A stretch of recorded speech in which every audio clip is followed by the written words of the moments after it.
Pet Life Radio. This is Pet Life Radio. Let's talk pets.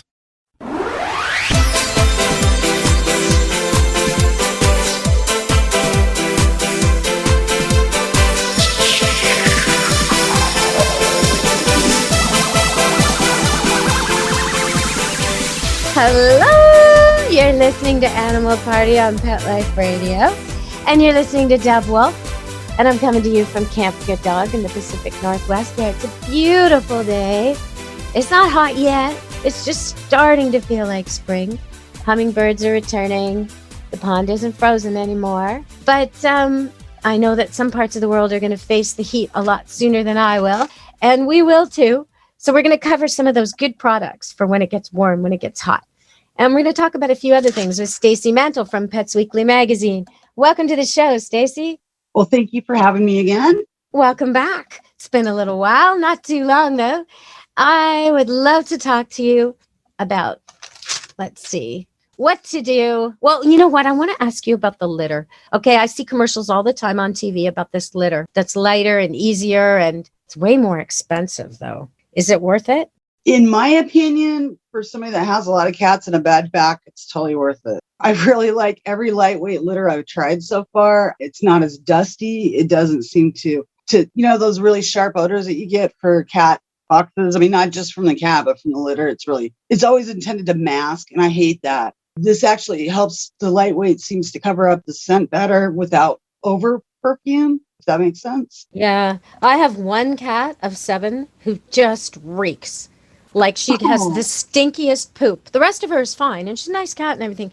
But when she uses a litter box, it's like, oh, I got to change it. She's just gone. Oh, no. Oh, no. Oh, no. And yeah, I would really appreciate if there was less stink. But I don't know why. What she leaves behind is about double the size of a normal cat also. So I think, I don't know what's going on with her, but she's perfectly healthy. I guess like people, they're all different. Some are smelly cats, like that cat song from Friends, Smelly Cat, and some are not. So, okay, so the light litter, you think it's worth it. It is about triple the price though, isn't it? I just never noticed that it was triple the price. I mean, it is a couple of dollars higher. I've used like the Purina lightweight. Dr. Elsie's has a great one. Arm & Hammer has a great one. It seems like there's tons of them coming out. Those are all pretty much the same price. I mean, it's about a third of what the normal litter weighs. I had actually used a couple of them, for the last 3 or 4 months, and I ran out and had to go pick some up. And my husband got the normal kind that we usually get. I could not lift the tin anymore. It was just ridiculous. I mean, because we get those big 40-pound boxes, you know? Yeah, I know them well. And the tough part is like lifting them up above the lip of the cart and then up above the lip of your car. And then the stupid boxes have these stupid handles that are like cardboard that aren't sufficient for the weight of the box. So normally one of those handles breaks through. Yes. And then the trail gets wet because I live in a place that's wet. So now I have a trail of slushy grossness. Yeah, no, it's not ideal the way. And if you want to spring for the plastic, nice container, then again, you have to pay more. It's always more. So there's not really an affordable litter choice for me because I have 7 cats. I need a lot of litter, but I'm kind of tempted to try it just to see how well it works. Trying. Yeah, I think you'd actually really like it. It seems to last longer than the regular litter.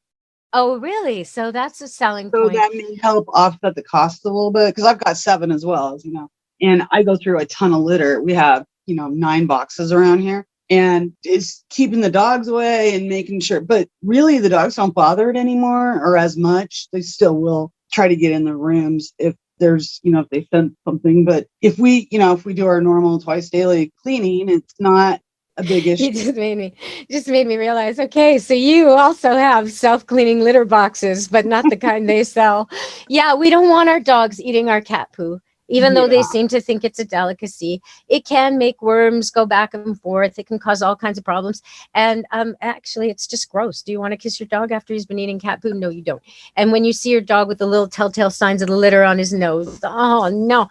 So I have my cat litter boxes strategically turned away and behind baby gates and things like that. You can put them up on a shelf. If you are contemplating switching litters, like we're suggesting this great litter, try first to keep, you should have 2 boxes Keep one box the same as you've always had it. And then the new box, the new litter, go half, just to make sure they're okay. If the litters can be combined. If not, go with the new one in one box and the old one in the old box. Because if you find your cat won't use it, you don't want to find that out by stains on the carpet that then become a habit. No. That's for sure. And the litters are all different. I mean, there's so many choices out there. There's like chemical litters. There's all natural shaving type litters. There's peels and skins, and your cat may like one over another. So you definitely don't want to throw your cat off their game. You heard Stacy say she has 9 litter boxes for 7 cats, which some of you may think she got the math wrong, but no, she got the math right. If you have 9 litter boxes for 7 cats, it's like having 20 stalls for 18 women. There's never somebody who needs to go to the bathroom and can't get in. And that's what you want. Yeah. And it'll stop spraying. It'll eliminate all kinds of behavior problems. If you have less litter boxes, you have to have total cat harmony. You have to have no bully.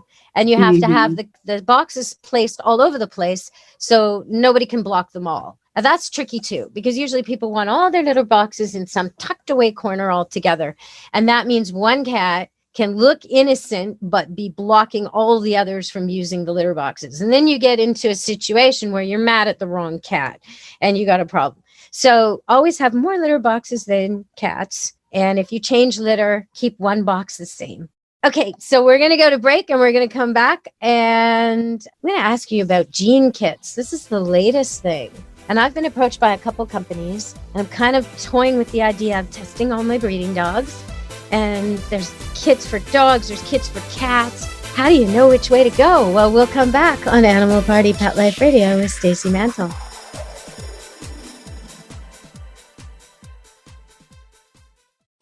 For those fortunate to have experienced the deep bond and unconditional love of a companion animal, the death that follows can be one of the most difficult and misunderstood losses to go through.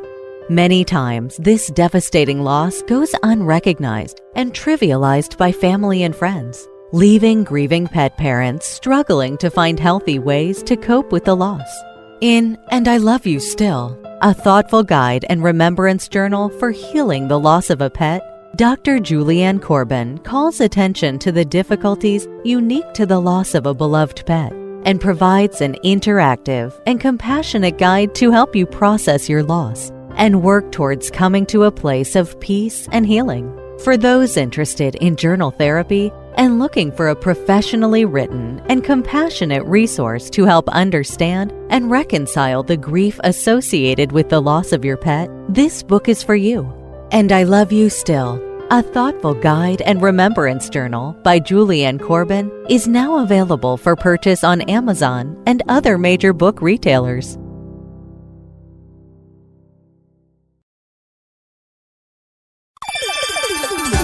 Let's Talk Pets on PetLifeRadio.com.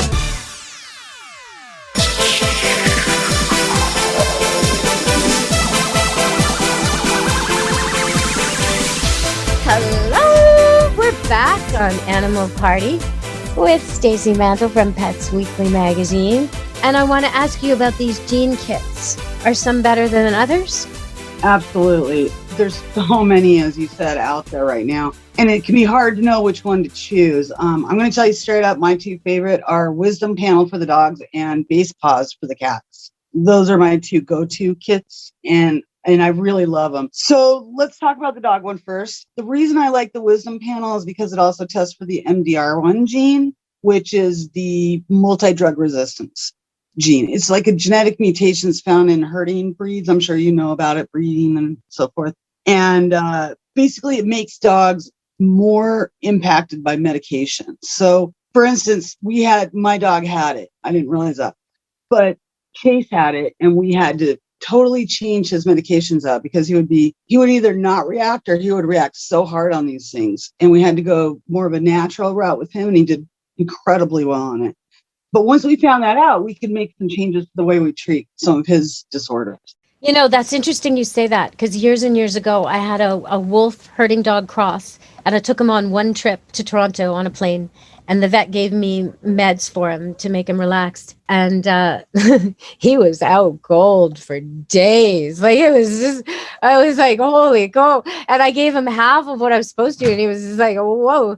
We got to Toronto and he was like, hello? I don't know, sleepy. So yeah, he did fine, totally fine. But wish I'd known.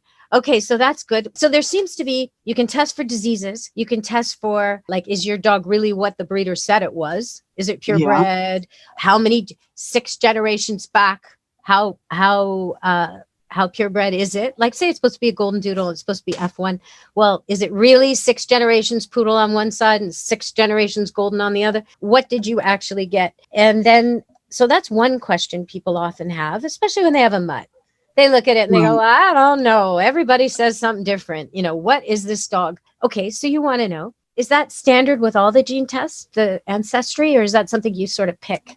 It is pretty standard across the board from all the ones that I've done and seen. Okay. The one thing that you want to focus on is how accurate are they? You'll see a lot of breeders be very, very put out because their dog didn't come back what they said it came back at, or what they thought it would come back as. I always adopt. So, I always have mutts. So I'm always interested in just what kind of dog are they and how did they become this way? And the reason I'm interested is because it's going to impact their behavior. Because as you know, every breed has certain traits that go back into their behavior and can impact it today. So like Chase was a herding dog. He loved to herd. He didn't look like a herding dog though. He came back as a Chow Chow mix with a Chinese Shar Pei and what was the other one? A Keeshond. Keeshond. Keeshond is a herding dog. Yeah. Okay. So that's where the herding instinct came from. And the Chow, of course, that was his aggression. I think I love Chows, but they do tend to be a little snappy. And the Keeshond is, the guard dogs. They would guard boat, I believe. How do you say it again? Keeshond? I thought it was Keeshond. I've met them before, and the way they behave around here is they're herding dogs, the way they act. Oh, I don't know their history, but the way they act with my goats is definitely, they strike positions and everything. Like they're quite, but I don't know what their history is. I'll have to look them up, I'm interested. On a follow-up show, I'm going to do a little talk about the Keeshond. Let me know. Yeah, no.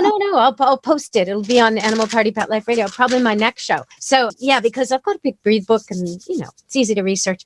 But I've met a whole bunch of them. They're medium sized, sort of almost look like a sled dog. And that, I don't know what their lineage is, but they're medium sized. They're small little things and they're gray and they're floofy, beautiful and little powerhouses. Oh, totally. Strong dogs and very determined. Okay, so the genetic test. So they test what it is, and that's important not only for will my dog want to swim, or what kind of traits why won't he come, what can I do to trick him into coming, not only for that but also for health things, right? Absolutely. So you want to know what he's prone to. A wealth of information, really, seriously. I recommend everybody do it as soon as they can with their dogs and their cats, because it will give you so much insight into your animal and how to best train them, how to best medicate them, how to work with them so that they're most receptive, how to do things they enjoy. Because a lot of times we'll try to force them. He was avid dog, like he loved to catch balls. My other 2 dogs have never caught a ball in their life successfully. So, they're my little pit mixes. But, it's just funny because I would try to throw the ball for them and they couldn't get it, and it'd be frustrating for me. Well, with their background, of course it is. It's frustrating for them too. So we find other activities, It just gives you some really great insight, and it gives you like a 15-page report on things that you can do to help make their life easier. That will in turn make your life easier. So I really like that about these guys. The Mars. Which one? Sorry. That was the Wisdom Panel DNA from Mars. They just have great databases. They test for more breeds. What about the diseases? So, okay, I've been going through some of this stuff and looking into it. And one of my breeding dogs, or one of my puppies that I sold a couple of years back, got tested by the owners. And they were so happy because according to them, it's super rare that a dog is what you say he is. And this little puppy, Rosie, is in fact 6 generations golden retriever on one side and 6 generations standard poodle on the other. And they thought that was remarkable. And she tested well in all sorts of ways. But I've known what I would call unethical breeders who have used the gene testing before, where they will request only the diseases they know their dogs are not likely to have, and then have a hard to understand piece of paper that looks really technical and good to show buyers that says, look, my dog is disease free. And so that's what, when you're wanting to do this for the right reasons, how do you know what to ask for?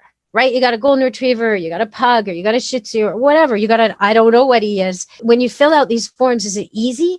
Because it seems like you have to pick each thing. Like, how does it work for comprehensive testing for diseases that are likely to occur in your dog?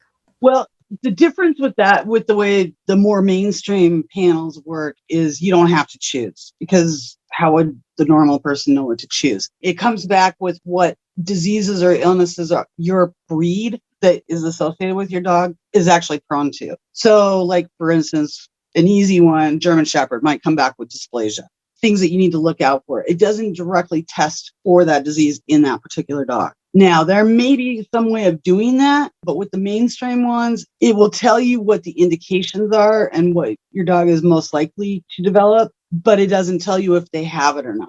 Okay, there are a couple companies that do. They tell you if the dog will pass on the gene, and it's specific for really important for breeders. So for me, that's really important. I want to know, for example, if any of my breeding dogs is going to pass on anything, because most of these things are recessive. So as long as I make the right match, it's no problem. If the dog named Blackie has a recessive gene for some awful disease, and I make sure Blackie only mixes with dogs that don't have that exact same recessive gene, we're golden. Nobody's going to be sick. Nobody's going to be ill. Everybody's going to be healthy.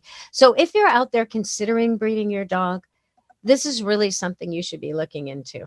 You don't want to have sick puppies just because you made the wrong match. And both your dog and the other people's dog, they may look 100% healthy. They may, in fact, be 100% healthy, but they have this little problem where they're passing a gene on. And as long as only one of them has it, no big deal, no problem, nothing, no problem. Yeah. But if they both have it, now you've really got issues and unwanted puppies and unwanted costs and all kinds of heartache. So it's so worth it. Okay, so let's move on. I know I said we'd talk about hot weather topics. So we're going to go to one more break and come back and talk about hot weather topics with Stacy Mantle, and she knows hot weather. She's in Arizona. So stay tuned. We'll be back on Animal Party Pet Life Radio. Take a bite out of your competition. Advertise your business with an ad in Pet Life Radio podcasts and radio shows. There is no other pet-related media that is as large and reaches more pet parents and pet lovers than Pet Life Radio.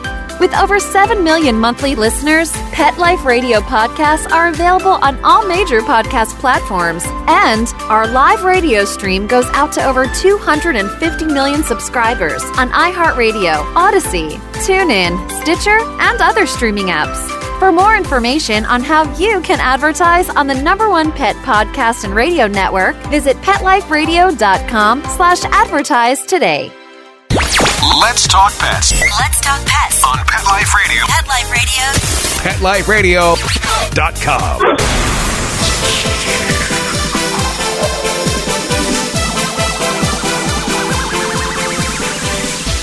Hello, we're back on Animal Party Pet Life Radio. And, well, let's see. There's a good news story I wanted to share with you. There was this rescue situation where they had to take a dog and a cat away from a home that was really not taking care of them.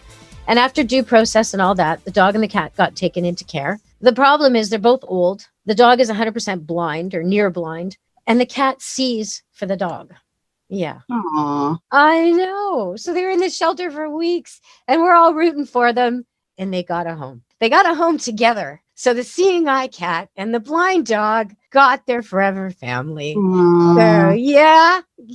And I know a lot of times people who are pro-dog, anti-cat say, well, I got one word, one phrase for you.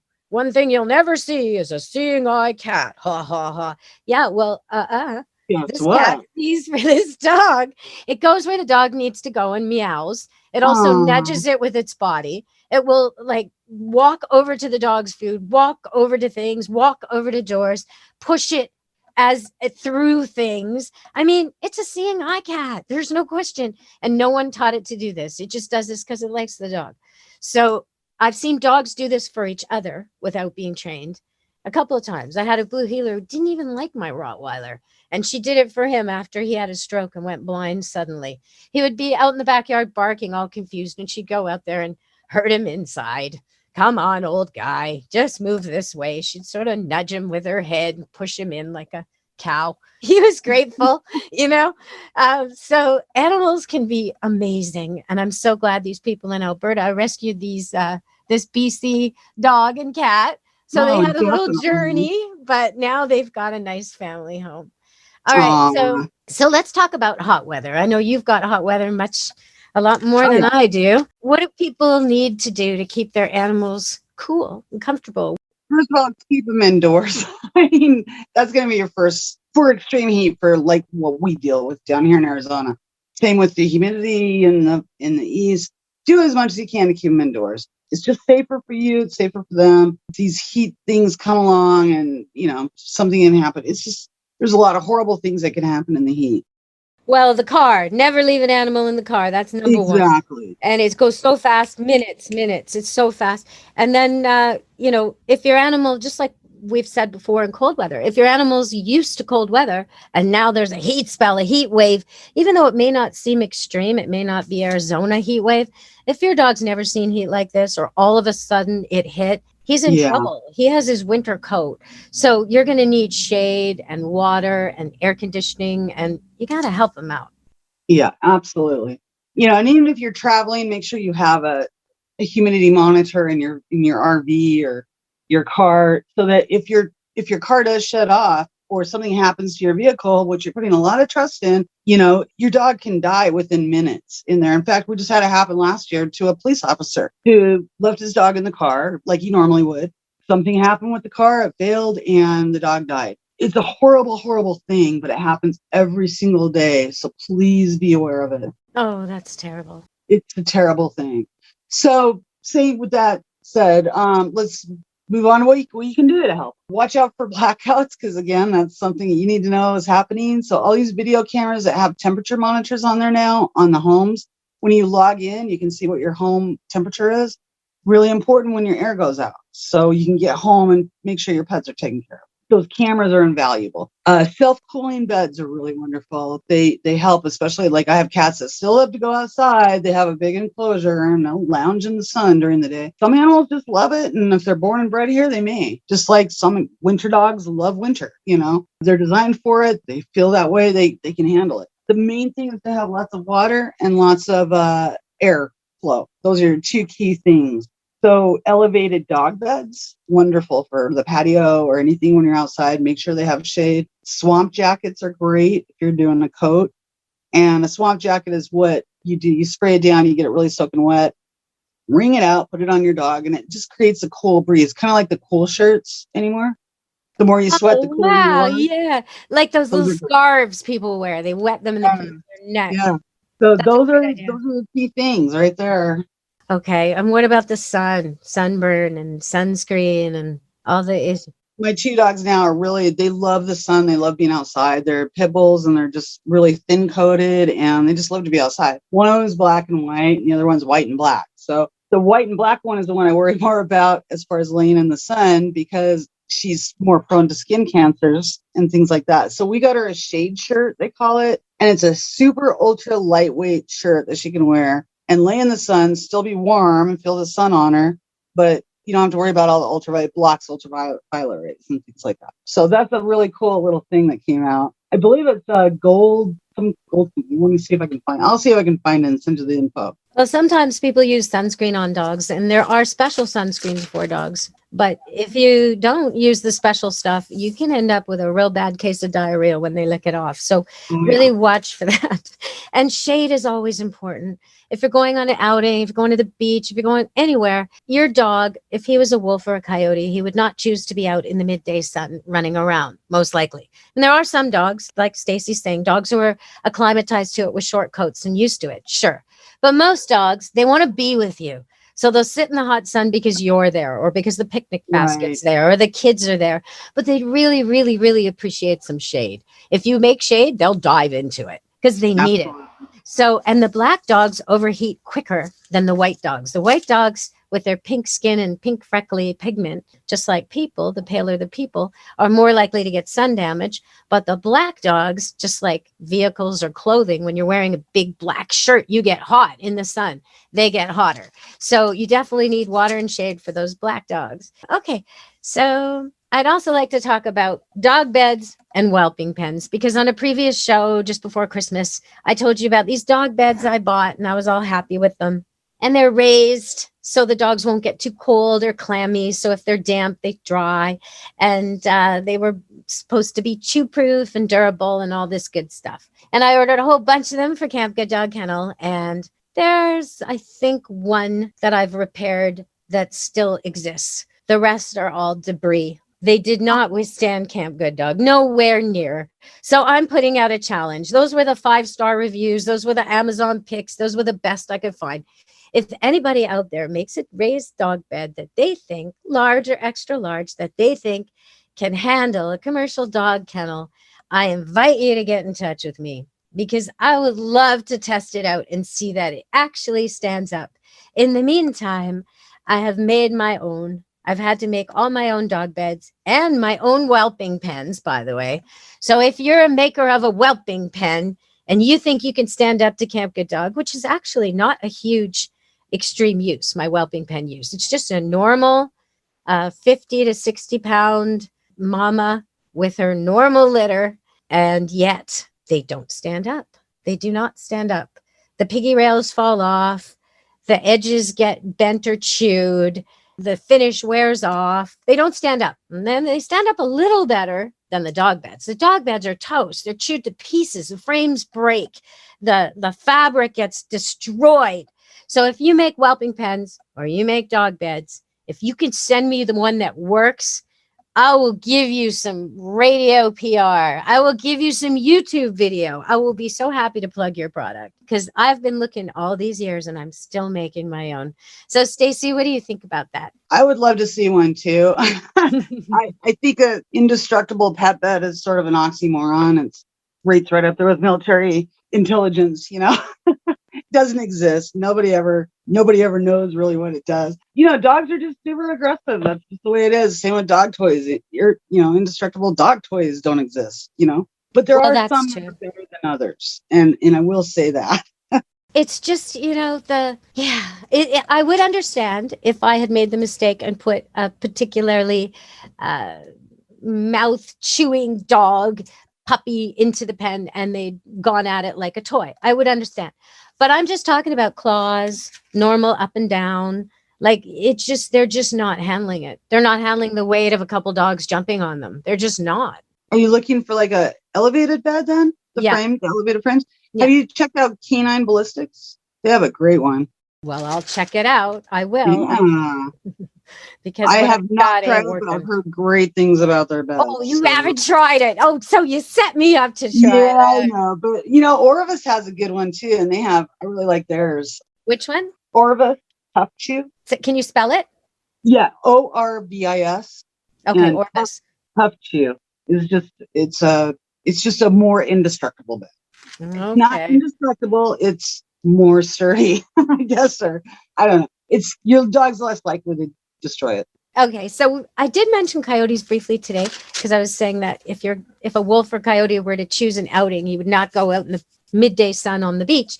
So I want to talk about coyotes a little more seriously, though, because right now, near the city, I live in Maple Ridge, but near me is Vancouver, British Columbia, one of the biggest cities in Canada, and it has a beautiful park, Stanley Park, gorgeous. I mean, it's just beautiful. It's iconic. It's forest with a pond in the middle and all these jogging trails, and it's right downtown, and there's this beautiful bridge, sort of similar to the San Francisco bridge, but like that style of bridge called the Lionsgate Bridge, with big statues on either side, and the whole thing, it's got panoramic views of the ocean and the mountains, and gorgeous place to hang out. Okay, so lots of people jog there. Even Mick Jagger jogs there when he visits our city, and there's a 10K run that people do. Unfortunately, some people have probably been feeding the coyotes. There's resident populations that live there, and they control skunks and rats and other problem animals in the park. And normally they're not a problem, but this year, maybe because of Corona, maybe because more people are using the park, and different people who are less aware of the problem, they're being fed. And so they're starting to get aggressive. And Yeah. so if you're jogging, you got to stay out of that. You just can't use Stanley Park Trail right now. You can't go on the seawall right now. The conservation officers are telling you stay away. The last person attacked, there's been 4 attacks in recent weeks. And the last person attacked was a pretty big guy. I saw him. He's young and he's big and he's like a runner, but he's with a bunch of other runners. And it's like that joke, when they say you don't have to be faster than the bear, you just have to be faster than the other guy.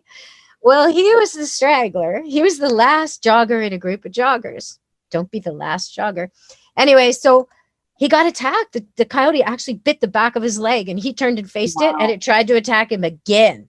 So this is really unusual behavior for coyotes and very dangerous for people, especially kids, especially the children who play in all the playgrounds all over the park, especially pets. So keep your pets on leash and close to you, and don't go jogging in that park right now. They've trapped a couple of them. They're going to go for the rest. But in the meantime, be very, very careful. If a coyote does confront you, don't run. They have a prey drive that makes it impossible for them not to chase you. So, and you will not be faster. And normally, if you see one, there's probably 5. So they're going to head you off. So do not run. Don't run. Don't feed them ever. Don't throw food at them and then run. That's double bad. Just be big and loud. Wave your arms. Try to be scary. Try to get help. That's it. That's all you got to do. And keep your pets really close on leash, your children really tight to you. Okay. And avoid that area for the next few weeks. They'll be telling you on the news when it's safe to go again. But for now, stay out of there. On that same subject, we have thousands of coyotes down here, and it's one of the biggest fears of pet owners. And same deal, you got to do the hazing. You got to kind of get them out of there, out of your area, but also carry something with you. I always recommend a big stick. I always have a walking stick with me when I take the dogs out, but not everybody can do that. So I like Pet Corrector. It's basically canned air, and it makes a really loud noise. You just got to make sure your own dog isn't startled by it as well. Yeah. So, because if your dog's not on leash and you go do a bear banger or Pet Corrector, your dog's going to bolt. Now you got 2 problems. So have your dogs on leash when you're ever near coyotes. If you ever spot one or you spot the telltale signs, coyote poop around here looks like medium-sized dog poop, usually covered in fur or hair. And that's because they eat animals with fur and hair. So that it kind of comes out in their poop. So if you see tufts of hair on farm fencing, barbed wire fencing, that's where the coyote snuck under the fence and his hair got caught. Okay, you're in coyote country. Put your dog on leash. Be careful, you guys. Coyotes are amazing. They're so much smarter than your dog. And they will see your dog as either food or a competitor. Nothing else. Maybe a mate, which is even worse. But they will not just live and let live. As soon as they know you've got a dog around, they want to either eat it or trick it into killing it or mate with it. So all of these are bad. If your dog's super tough, maybe a coyote cross, wolf cross, and you think it's going to be fine with them. Oh, my dog runs with them. Okay, does he now have heartworm? Because they do. You don't want your dog anywhere near them.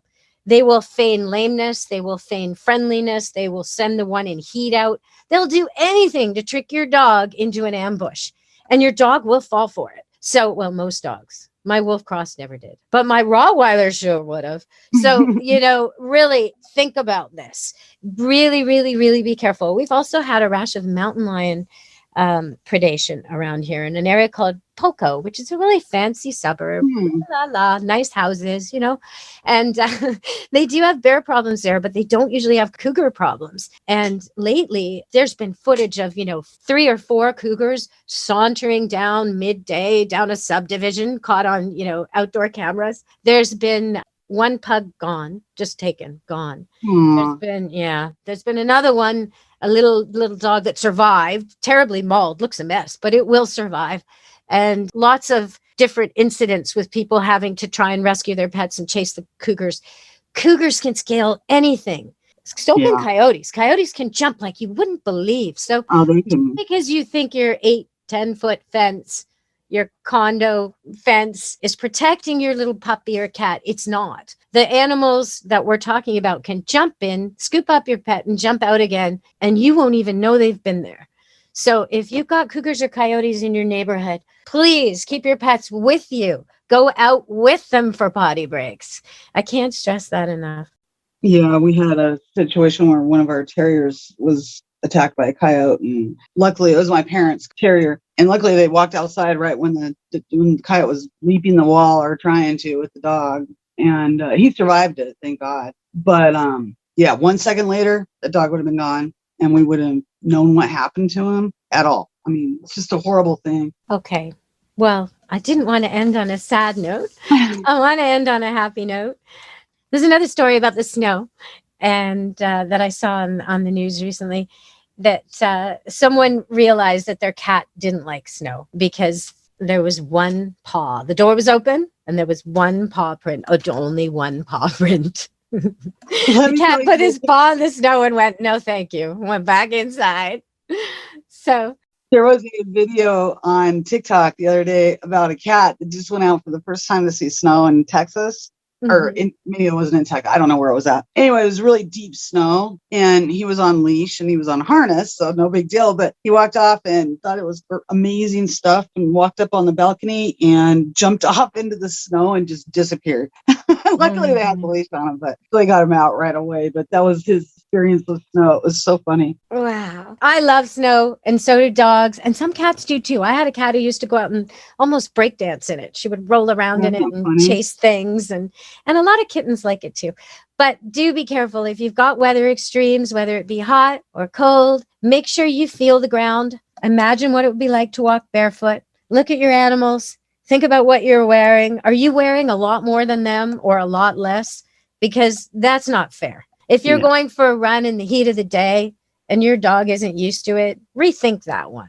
Okay. If you're going for a run and it's freezing cold, rethink that. Your animal isn't set up for this. There's a right time of the day for this. There's a right day to go for this. And you can always just go for a leisurely walk around the block. That's the thing. Instead of going for, say you want to go for a run and you're not sure if your animal can handle it, well, go around the block. You can always go twice, 3 times, 4 times. But each time you come around, you have an opportunity to stop. And that's really important. And for puppies, when puppies first come to your house, they need to know where you live. They don't want to go on a long walk. They want to go 2 doors away, turn around, come home. 3 doors away, turn around and come home. Work up to around the block. And eventually, when your puppy's really sure where he lives, he'll want to go adventuring with you. Okay, so I guess that's it for our hot weather show. Great. Thanks for having me. Oh, thank you, Stacy. Do you want to give out your website? Yes, absolutely. Come visit. It's petsweekly.com. Petsweekly.com, where you'll get honest reviews of good products and bad products, expensive things and affordable things, so you don't waste your money. And Stacy tries the crazy stuff too. We've done shows before on like what outrageous things people get, and maybe that's what we'll do next time you come on. Outrageous pet products. We'll be doing that next time, Stacy. Another one. Okay, well, thanks. Stay safe, Stacy. And from Stacy and Pets Weekly Magazine, Animal Party Pet Life Radio, me, Deb Wolf. Be good to your animals. Let's Talk Pets, every week on demand, only on PetLifeRadio.com.